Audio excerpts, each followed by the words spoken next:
Hola a todos, mi nombre es Denis Hurtado. En esta ocasión hablaremos acerca del ADN. El ADN o ácido desoxirribonucleico es un ácido nucleico que contiene toda nuestra información genética que sirve como manual para desarrollarnos, vivir y reproducirnos. Este se encuentra en el núcleo de las células. El ADN fue descrito por primera vez por el científico sueco Johann Fredrik Michel a partir de su estudio de las células sanguíneas, el cual describió a esta sustancia como viscosa, rica en fosfatos y de carga negativa. Si bien él no pudo describir bien a esta sustancia, sí descartó que fuera una proteína, un carbohidrato o un lípido. Además de que se comportaba como un ácido y además sumado a esto de que se encontraba en el núcleo de las células, la denominó ácido nucleico. Más adelante el científico Fred Griffin, con su experimento de dos cepas de una misma bacteria inyectadas en ratones, describió que las células son capaces de transmitir material genético, así definiendo su principio transformante. Finalmente, gracias al descubrimiento de un grupo de científicos entre los cuales se encontraban Linus Pauling, Maurice Wilkins, Erwin Chargaff y sobre todo los aportes que realizó Rosalind Franklin, fue posible obtener la primera imagen del ADN mediante el método de cristalografía de rayos X.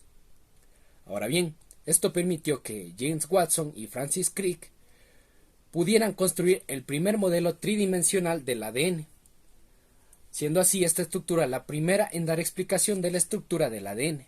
Este modelo menciona que los ácidos nucleicos son moléculas complejas formadas por subunidades llamadas nucleótidos. Los nucleótidos a su vez son la pieza básica e importante de los ácidos nucleicos. Los nucleótidos están formados por tres partes. La primera de sus partes es que está formada por un grupo fosfato. Y esta está unida a una cadena de 5 carbonos llamada pentosa, la cual puede ser ribosa en el caso de la ARN o desoxirribosa en el caso del ADN. La diferencia entre estas dos moléculas de carbono o estas moléculas de azúcar es que en una de ellas, en el caso de la ribosa, tiene en este carbono un enlace OH, como podemos ver aquí. En el caso de la desoxirribosa que estamos estudiando, en el caso del ADN, tiene solo un enlace en este carbono, un OH, y en este otro va a tener un H, un hidrógeno. Como tercer y último elemento importante de los nucleótidos tenemos a las bases nitrogenadas. Las bases nitrogenadas son compuestos orgánicos cíclicos que poseen dos o más elementos de nitrógeno en sus estructuras.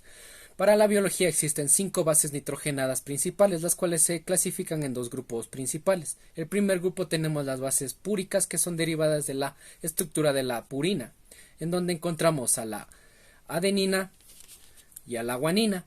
Y el otro grupo principal que tenemos son las bases pirimidínicas, que son derivadas de la estructura de la pirimidina, en donde encontramos a la citosina, a la timina y al uracilo en el caso de la ARN.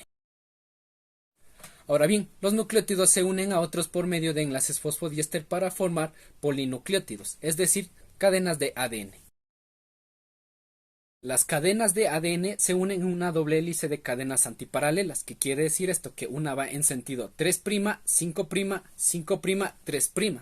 Y como mencionamos también anteriormente, los nucleótidos están formados por una pentosa, un azúcar unido a un grupo fosfato, y este nucleótido se une o tiene un componente que son las bases nitrogenadas. Y a su vez, los nucleótidos se unen mediante enlaces fosfodiéster para crear polinucleótidos o cadenas de ADN. A su vez, estas cadenas de ADN se unen entre sí mediante puentes de hidrógeno.